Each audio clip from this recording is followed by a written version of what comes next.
Hello and welcome everyone. First, I'd like to thank you all for taking the time to tune in to one of the virtual seminars that we have here at the Almond Conference this year. Uh, my topic today is going to be optimizing decision making through in-block sensing.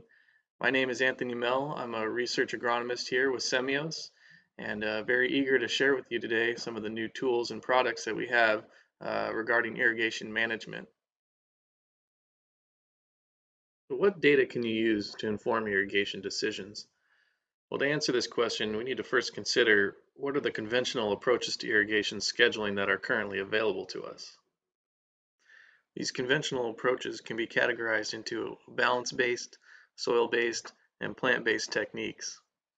Now, each one of these techniques can be improved by utilizing in-block sensors.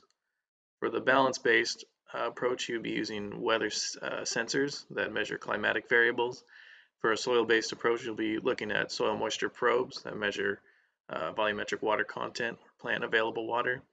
And with the plant-based approach, you'll be measuring some form of crop water status, whether directly or indirectly. And while each one of these techniques can improve your irrigation management, it should be noted that having all these data points layered together can help you make the most informed decisions. Now, when it comes to weather-based decision making, we're really trying to strike a balance between the inputs and outputs of water on the farm. And the inputs, of course, are precipitation or irrigation water applied, and the outputs would be evapotranspiration and crop use combined, also known as evapotranspiration or ET. Now, you can measure actual ET using a weighing lysimeter, but this is a very costly piece of equipment, and while it's been indispensable to the research community, it's not really a viable solution to measuring ET on a commercial scale. So instead what we do is we model it.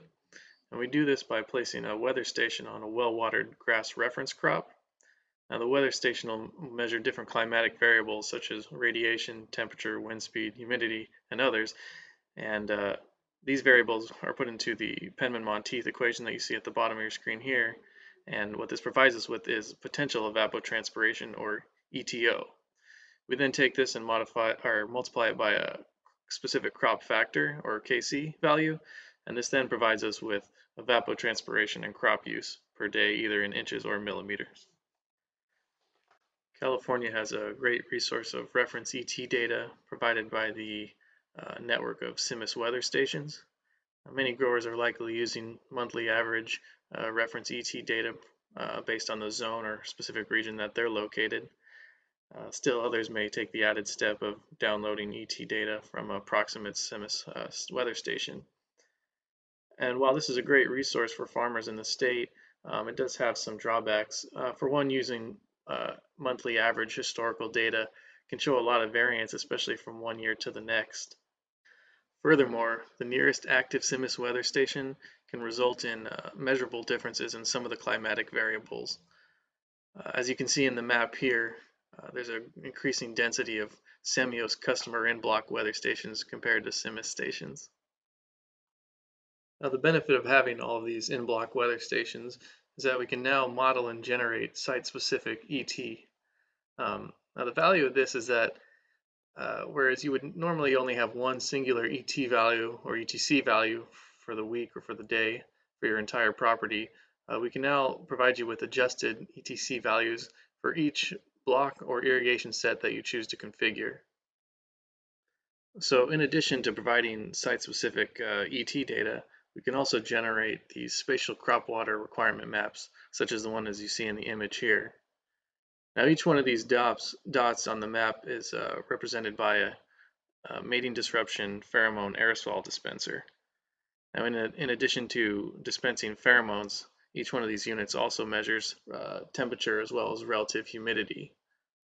And it's with these high density sensors on a per block basis that allows us to create these types of visuals and develop some perspectives that we wouldn't have otherwise.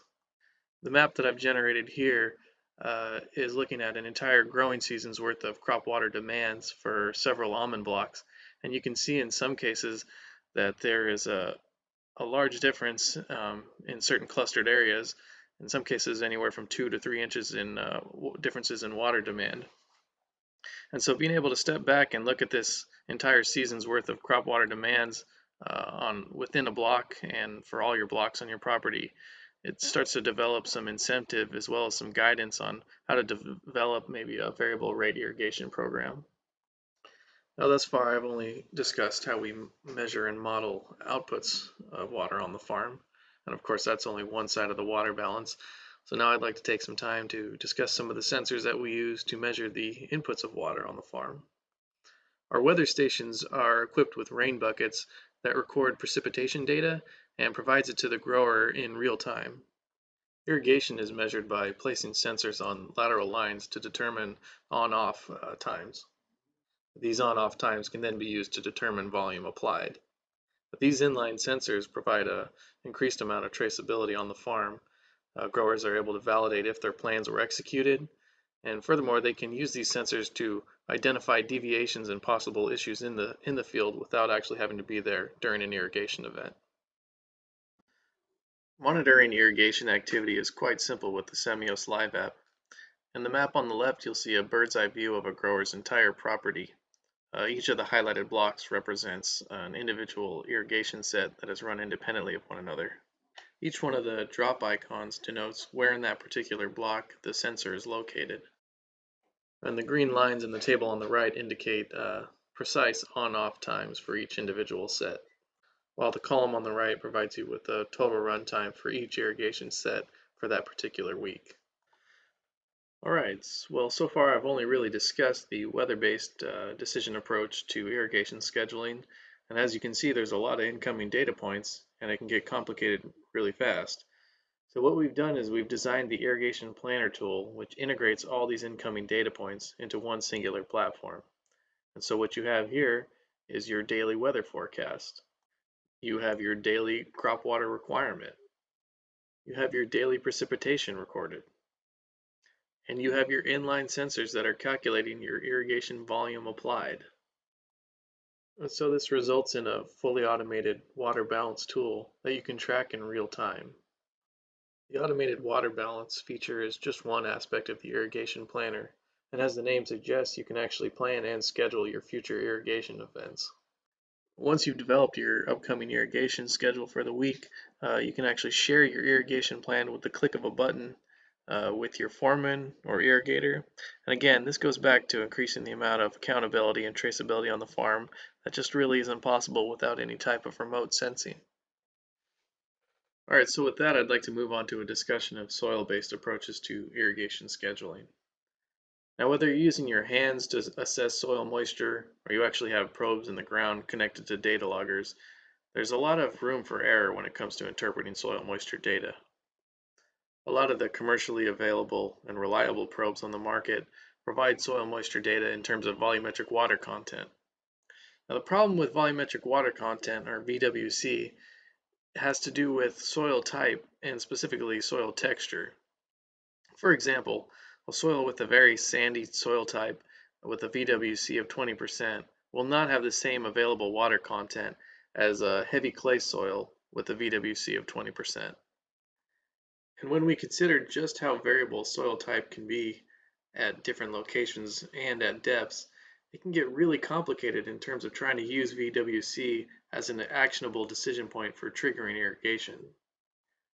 So at Semios, we've converted our soil moisture probe data from volumetric water content into available water content based on the principles of saturation, field capacity, and permanent wilting point. We've developed an algorithm to detect field capacity rather than use a generic calibration procedure to estimate volumetric water content.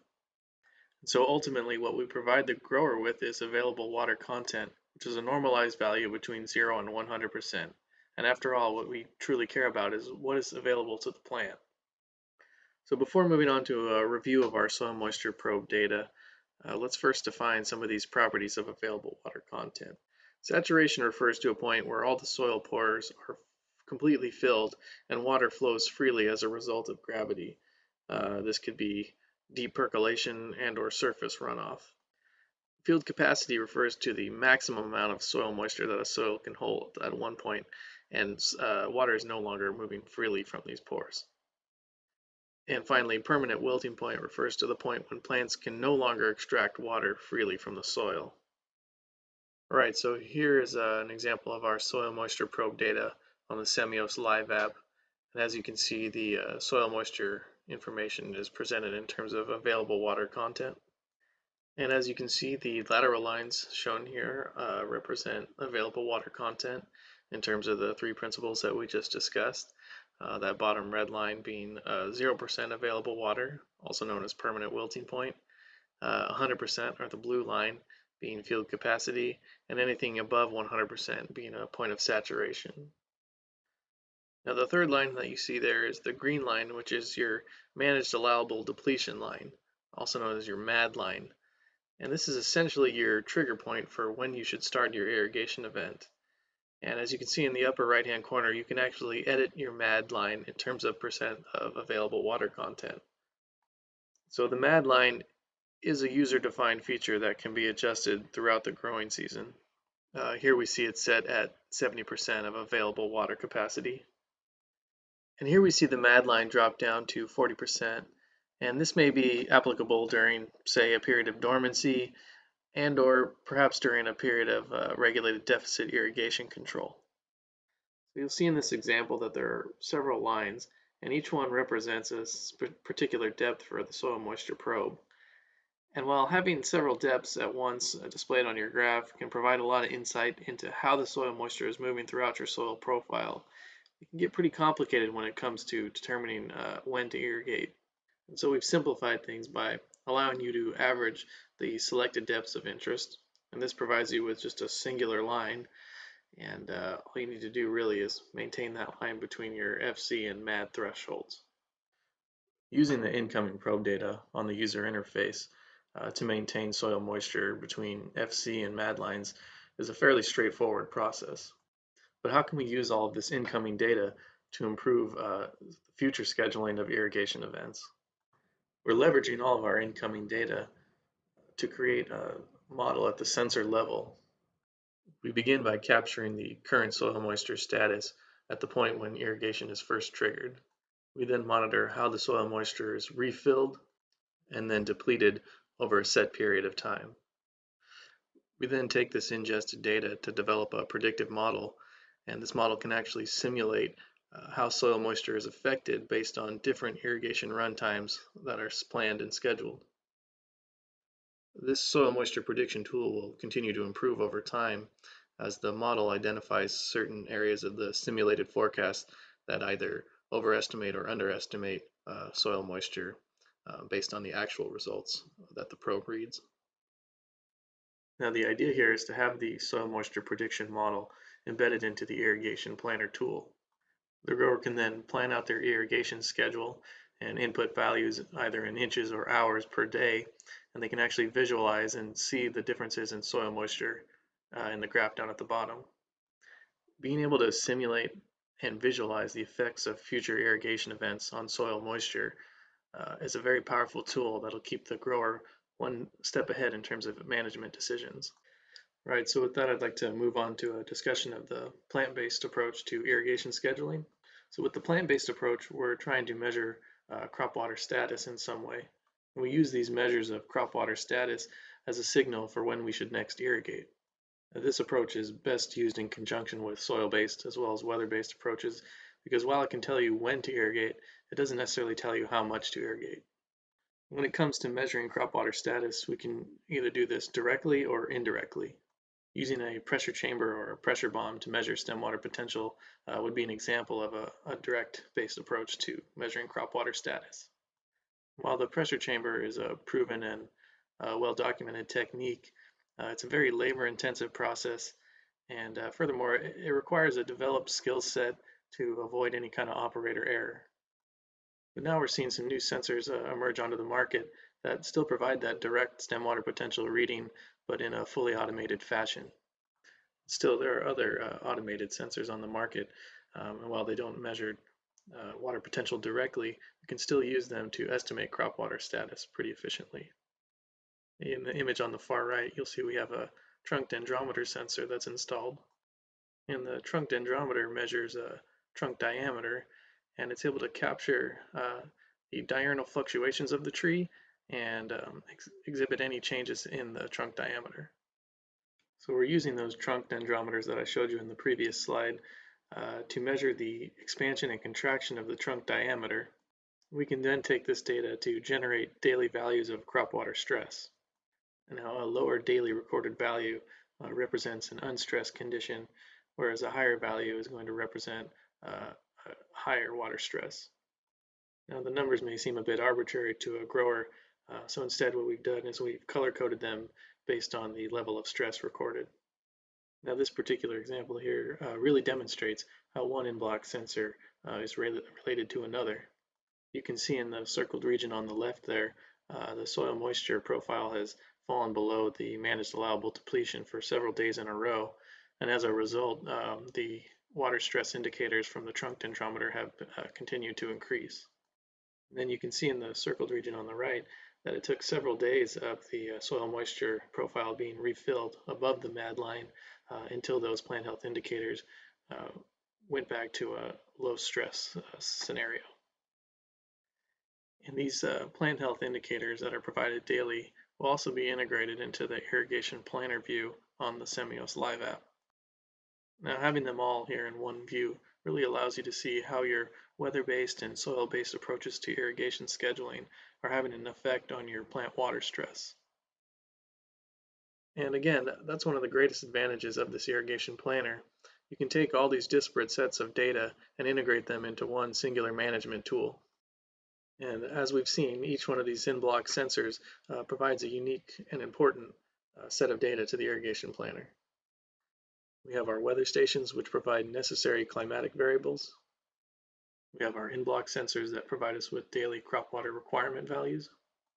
We have our inline sensors, which monitor on-off irrigation times, as well as volume applied. You have your soil moisture probes, which tells you just how much plant available water is remaining in your soil profile.